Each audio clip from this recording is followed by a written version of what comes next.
Pretty clear, and I'm sticking to this, that Section 30 demand will be delivered to Downing Street, whoever happens to be in it, before Christmas. And, you know, that is because it is vital that Scotland takes control of our own future. Right now, our future has been dictated by Boris Johnson, who himself is enthralled to Donald Trump. That's not the future I think the majority of people in Scotland want. We can have a better future by being independent, and that's one of the big issues that's on the line at this election. He asked me two questions about the EU referendum. The first is, how can you support independence and back Scotland's membership of the EU? Well, the answer to that is simple. I believe that independent countries must cooperate to tackle common challenges. Every member of the EU is an independent country working with others for the greater good. The second question is whether a Brexit vote will mean a second independence referendum. Well, here's what the SNP manifesto at the recent election said about that. The Scottish Parliament should have the right to hold another referendum if there is a significant and material change in the circumstances that prevailed in 2014, such as Scotland being taken out of the European Union against our will. But if you're basing your decision on what it means for independence, let me be very, very clear. The only sensible and logical vote is one for Scotland to remain in Europe. And I've said for the longest time now that the idea of independence as far as Brexit was concerned when it comes to Helmet Head and the Rainbow Unicorn delegates, it's always been a plan B. It's always been the afterthought. And if Brexit couldn't be stopped, or if they were to run out of time, then they seek to exploit the independence movement as a means, an attempt at a last-ditch effort to try and get back into Europe. Fast forward, and as if by sheer coincidence it appears that these events seem to be transpiring. Being that 2021 means the end of their attempts at a referendum, potentially, or their attempts to remove any threat of Brexit completely by getting away from it. The elections of 2021 will remove their mandate, meaning that whether or not Brexit has occurred, they're fucked. But they can't come outright and say that, because in doing so, opens the door to the criticism, which they deserve, in relation to the time wasting that's ensued. Their own worst enemies at times, it seems. But listen to the BS in this video clip where Nicola Sturgeon tries to justify why it needs to be 2020. I've stated the fact of the matter, I've stated the simple truth, as she refers to it as. Bit of a different story to what Thin Lips tries to showcase. It could happen. I want it to happen next year, and the reason for that is simple. I believe it's time for Scotland to determine what kind of future we want and what kind of country we want to be. And in effect, who decides Scotland's future is one of the central questions at this general election. We can leave our... For the third time, you're about to hear the same Donald Trump reference. I mean, these people walk about, I presume, with rehearsed, regurgitated down to death notepad quotes from Sturgeon's book of tricks, it seems. Fucking Donald Trump this, Donald Trump that, tax cuts for the rich this, tax cuts for the rich that. Nobody gives a shit. However, all of these things that she makes out brought her to the decision 2020 must be when this election referendum rolls round. If it's got nothing to do with the election the year after the fact, then why can't we do this in 2023, 2024 and so on? Why does it have to be 2020? I wonder. Future in the hands of Boris Johnson, be taken out of the EU against our will, have our NHS and workers' rights put at the mercy of Donald Trump, continue down a path that sees tax cuts for the wealthiest prioritised over investment in public services and people, or we can take our future into our own hands and choose a Scotland that is open and welcoming, where we put fairness and equality very much at the heart of everything that we do. So that's the question for people in Scotland at this election. It really matters. Our future is on the line, and it's a choice of what kind of future we want. It's certainly not a democratic position. Everybody in Scotland knows there's going to be another independence referendum, and if people of Scotland vote SNP, if the SNP win this election, then that sends a clear message that we want to take our future into our own hands rather than have Boris Johnson continue to impose a future upon us. The reductions when it comes to the seats that the SNP currently have will not only leave a metaphorical bloody nose to this thin-lipped baboon, but in fact would bring the whole of the narrative peddled by herself into question. This narrative, of course, being that Scotland A country full of EU loyalists who can't wait to see this table where they claim Scotland would be able to sit with its feet under, discussing our fishing trips with cousin Macron and Mama Merkel. She's had it all her own way for some time now, and up until this point she's used the fact that Scotland supposedly overwhelmingly voted to remain as her starting block, peddling deceptive bullshit along the way. The case, but the fact that they're using independence as a last-ditch effort to entice as many voters in as possible, just like they did in 2016 to a degree. The alternative, according to them, is a dark future completely out of our control, and we can't be having that here in progressive Rainbow Unicorn land. You vote for the Powerpuff Party, Nigel Farage and Donald Trump are going to screw the devolved NHS as well as cut taxes for the rich, but it's okay, we can change things. All we need to do is showcase Scotland's support to decide our own future. And if we all come out in our droves, according to these people, this will somehow change the mind of Westminster and grant them the permission that they so desperately require. But unless some lefty wanker gets into 10 Downing Street, the SNP are not going to get the request that they require, meaning all those people who voted for that reason will be sadly disappointed. But instead of directing their anger where it should realistically be directed, this new and improved idea suggests that permission is at fault and not in fault the SNP and their bullshit, leaves the SNP not only exempt from any blame, but back where they intended to be from the get-go. Full control as per. You need to vote for Helmet Head. You need to vote for the SNP gurus to do what's right for this country. And they know themselves that it's a lot of bullshit. I reckon really reaffirm my resolve to demand the formal transfer of power for an independence referendum from Westminster before the end of this year. And what happens if they say no? Well, you've got that one covered with the next paragraph. And no UK government has the right to stand in the way of yet another democratic mandate. It's not a mandate. By your own admission, it's not a fucking mandate. But the point remains the same.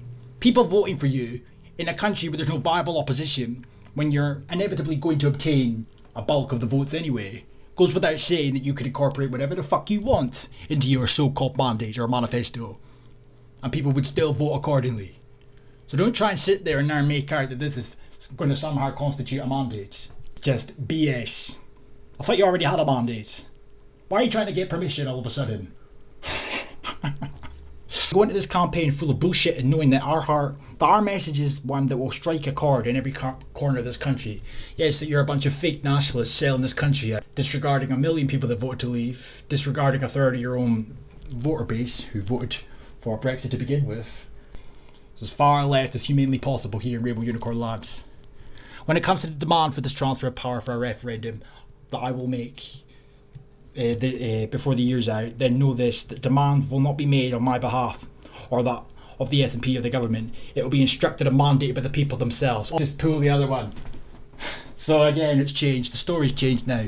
So it's gone from a promise to uphold a referendum to it being put on a back burner, to it disappearing completely, to reappearing with the supposed claim that permission needed to be granted, to them then saying that they were going to demand powers, to them now saying that they will only demand powers if enough people vote for them in order for them to showcase clear support across Scotland. Anything to get as many votes as possible. I'm sure Westminster will be totally convinced by an uptick in votes. It begs belief for a multitude of reasons, but this video is beginning to get too long. But for how long have they tried to stop Brexit for the whole of the UK and proclaimed that they were thinking of the UK's interests, but they also simultaneously claimed that they were still going to have their referendum when the time came? Contradictory in nature. One can't lead to the other in that regard, but to sit down there and try to stop Brexit for the whole of the UK, the people of Scotland voted to remain while the people of England didn't. Why should you fuck up their vote and expect to be treated differently?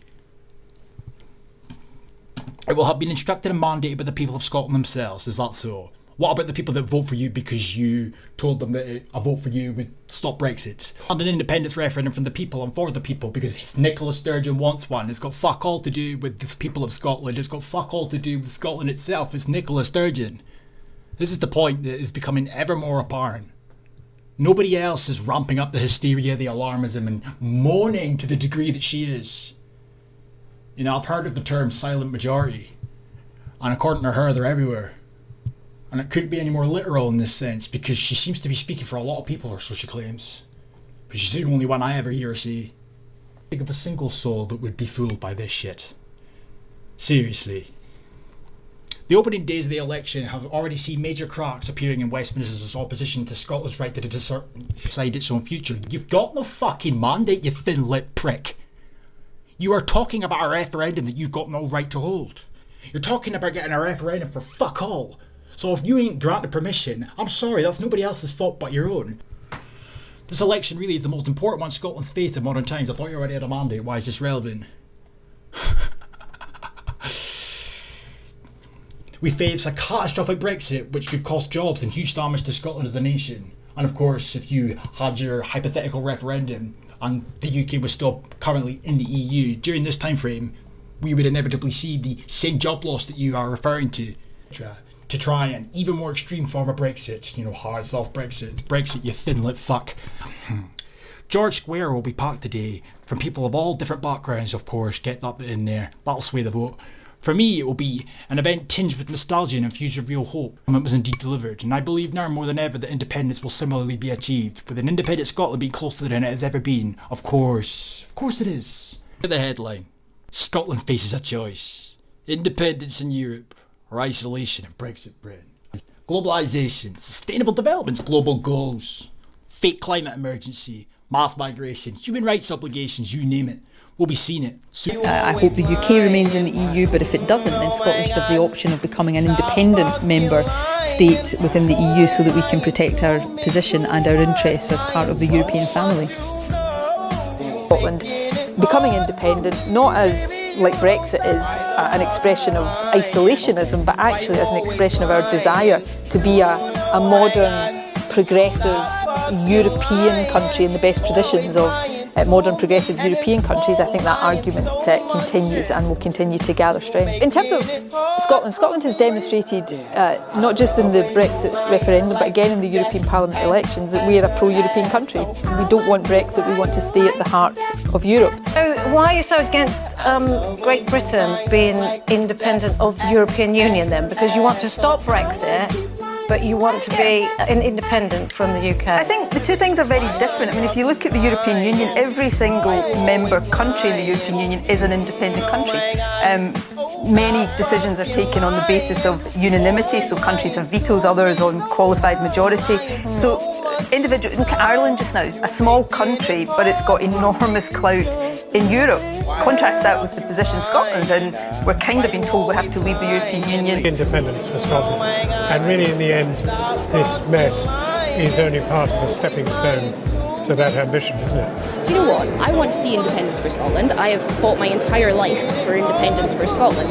But I don't want to see the UK leave the EU and sink as a result. I mean, you know, we're doing everything that we can to oppose that, and we will keep doing that, because whatever happens, you know, Scotland chooses our own future, chooses to remain in the EU, England will still and will always be our closest neighbour. And send a message loudly and clearly by voting SNP on Thursday that we do want to stay in the European Union. We want Scotland to be an independent, a European nation, an independent, a European nation, a European nation, and voted to remain in the EU. I get it. Ignored. We've been taken out of the EU. I get it, because unfortunately you are part of the United... That's being ignored. You're part of actually to leave the EU. And as long as you're part of the... That's why I want to be independent. Argument for independence, that's not a strategy to get a referendum. I will make the case and win the case for independence. And if the UK government continues to say no when you've won the case for having another referendum, but they can keep saying no. I'm going to make the preparations in the Scottish Parliament, build the case for independence, that's and it will through be... the motions. Look, you can keep asking me the same question for the rest of the interview if you want. Strategy for how you're going to deliver my strategy is to make and win the case for independence, and I'm confident we're going to do it. And if the UK government says no? The UK government won't keep saying no, Paul. That would You're be banking on them changing their mind. Look, I'm banking on democracy prevailing. You talk about a replacement for the government. Which of Theresa May's potential replacements do you think would be amenable to having a Scottish referendum? Boris Johnson? Would he give you permission? I think Jacob Rees-Mogg? Boris Johnson or Jacob Rees. Michael Gove? Any of the names you've just mentioned there would send support for independence soaring through the